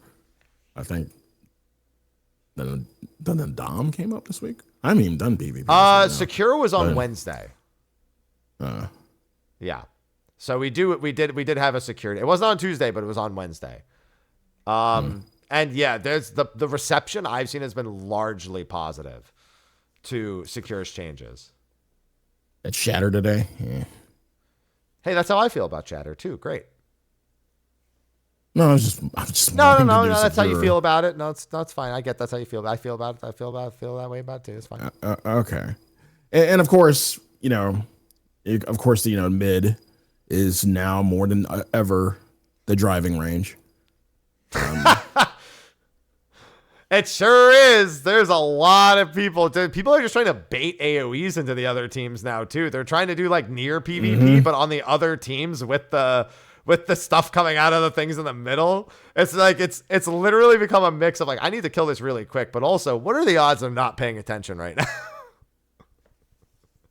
now? People going for full swing knockoffs and all sorts of shenanigans in the middle. The match pacing has been generally well received. I'm seeing chat mention it a little bit too because of the amount of points you can get while competing in the middle, plus the fact that there's good incentive to actually go after people in the middle now as well. Honestly, they could probably re-release Slaughter at this point and just have the middle be just reduce Slaughter down to the middle platform and just have a bunch of PvE stuff that pops up, and you'd probably have a mode. I don't think people would mind Slaughter coming back at this point, to be completely honest with you. For those who don't know, Slaughter was as close as we got to a pure death match. That and the Fold were both pretty much pure death matches. Yeah. Don't bring the Fold back. Don't do that. No. Do not bring it back. Oh, man.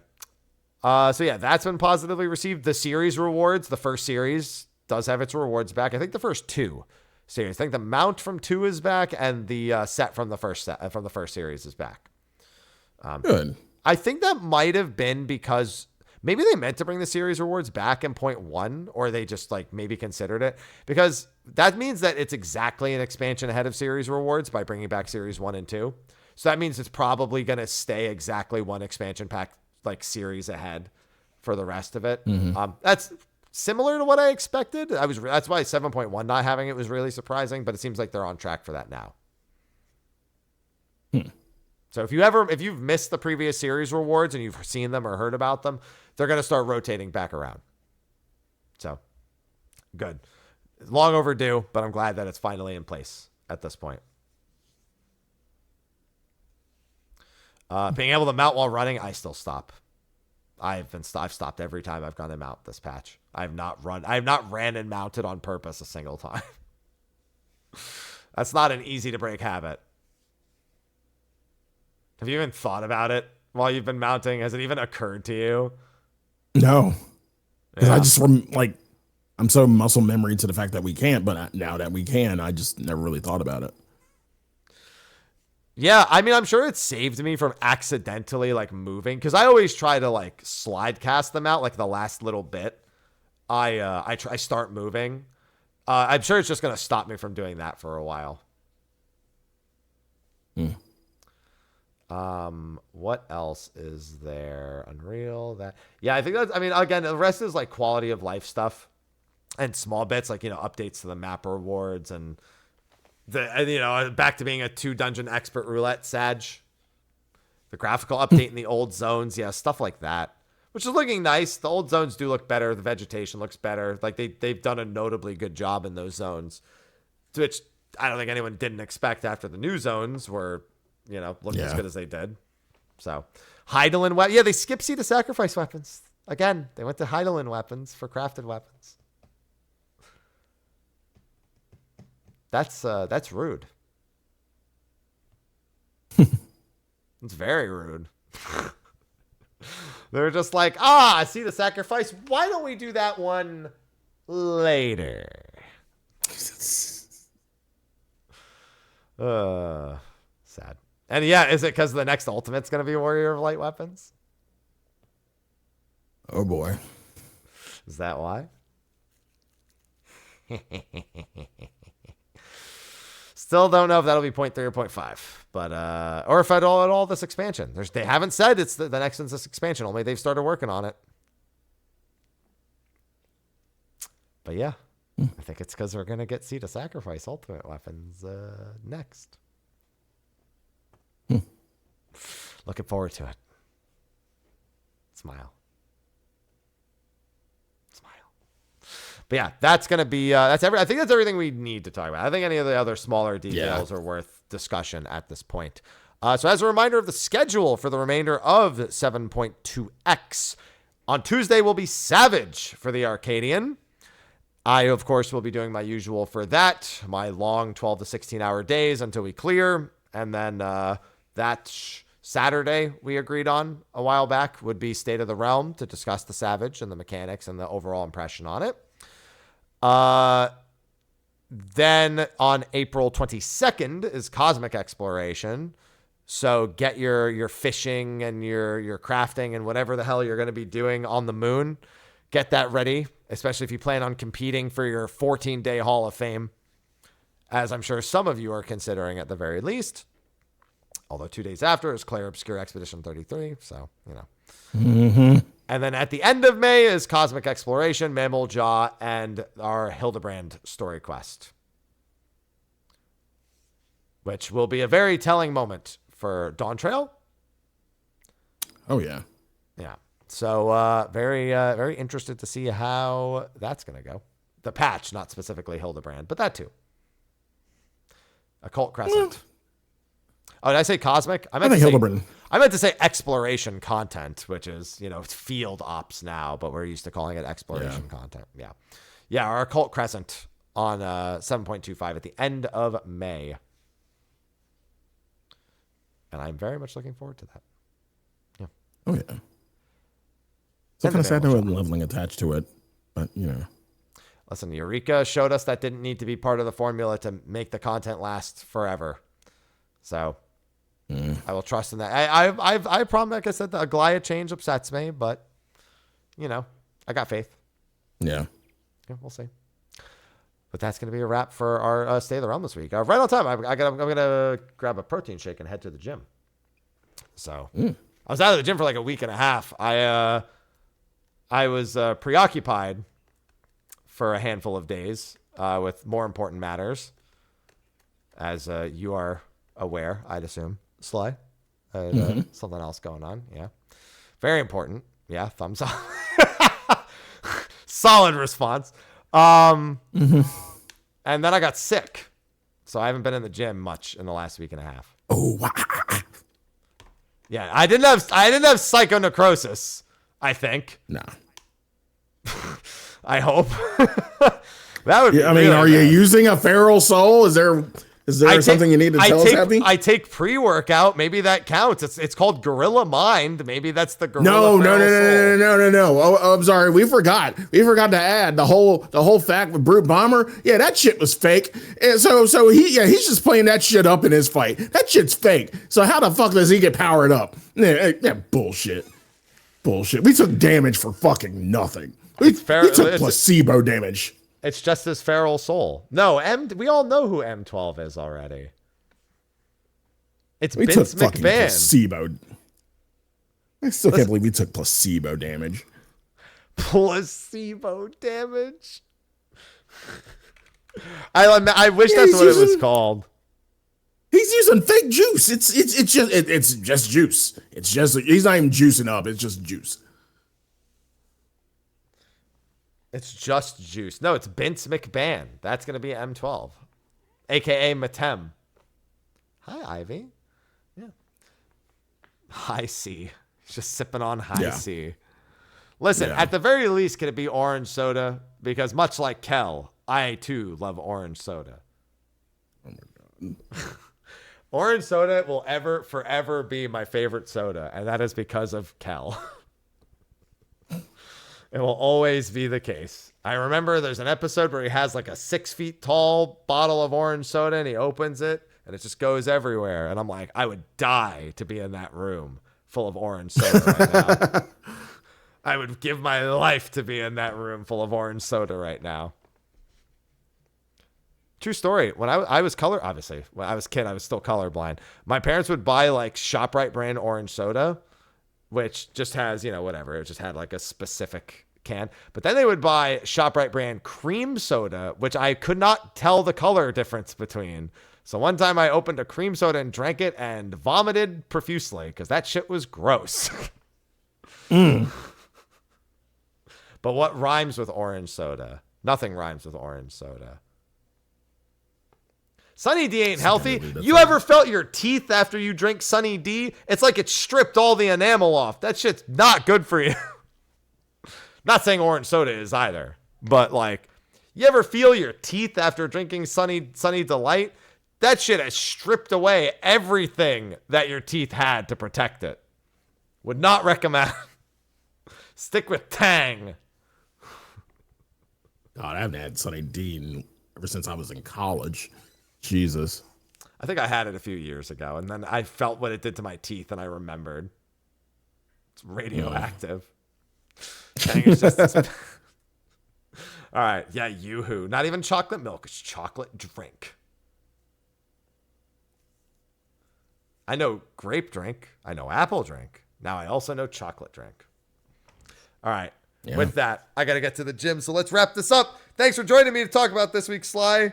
Let's tell everyone what you're working on.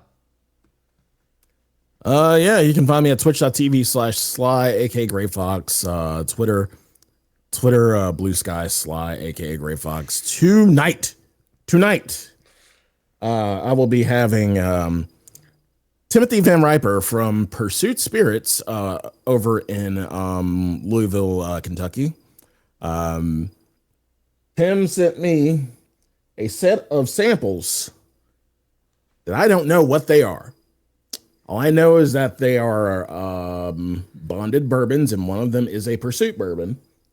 And I'll find that out with him because I'll be doing a blind taste test, and we'll be talking about bourbon, talking about bondeds, talking about, what Pursuit does, and answering any questions you may have about whiskey or bourbon.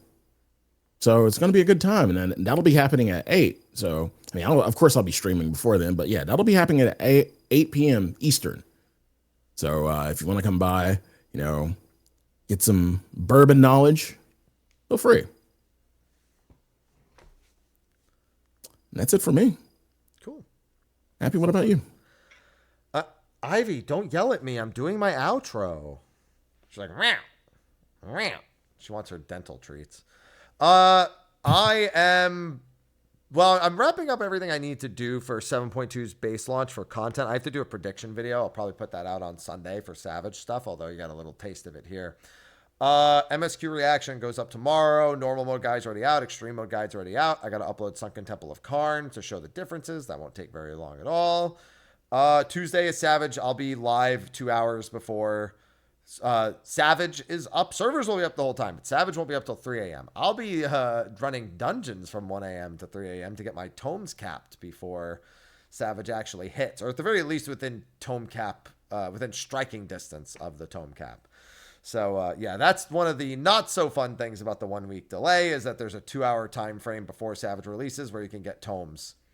And I'd rather be asleep and resting for Savage, but fuck me, I guess, right?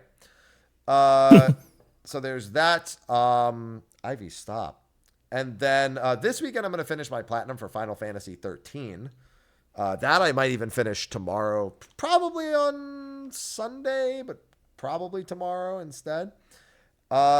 And that platinum, that's my last mainline platinum. 13.2 is technically the last one, but that's the last just numbered non-sequel. And that platinum is, oh boy. Man, I've got some platinums ahead of me too.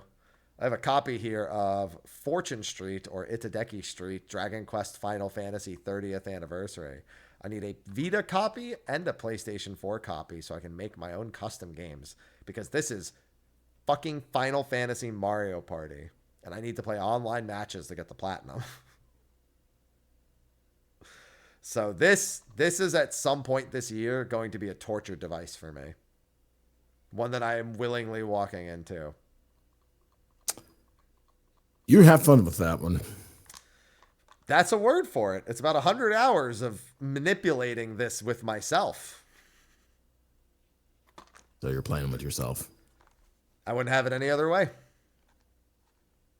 Yeah. Who knows me but me? And I'm sure I can beat me in this game. I'm not making Sly. There are things I will make Sly do. This is not one of them. I'd rather get him to play normal Mario Party.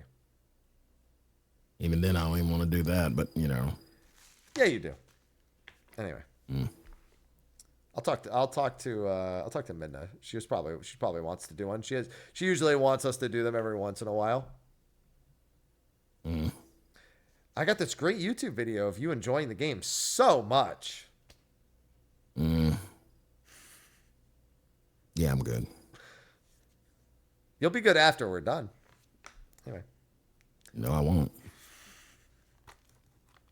Anyway, that's going to be a wrap for us. We're going to go into a short post show. I got to drink my protein shake and my pre-workout and head to the gym because I got raid in 3 hours. Doing the normals and then doing that. I probably won't stream it, but I'll be doing the normals and then I'll be doing a little bit of Beatrix on my own time. So thanks everyone for tuning in. Remember, Stay the Realm is next Saturday, not Friday, because I have other things to do on Friday. And we will see you all for that episode. So everyone, bye-bye. See you next week.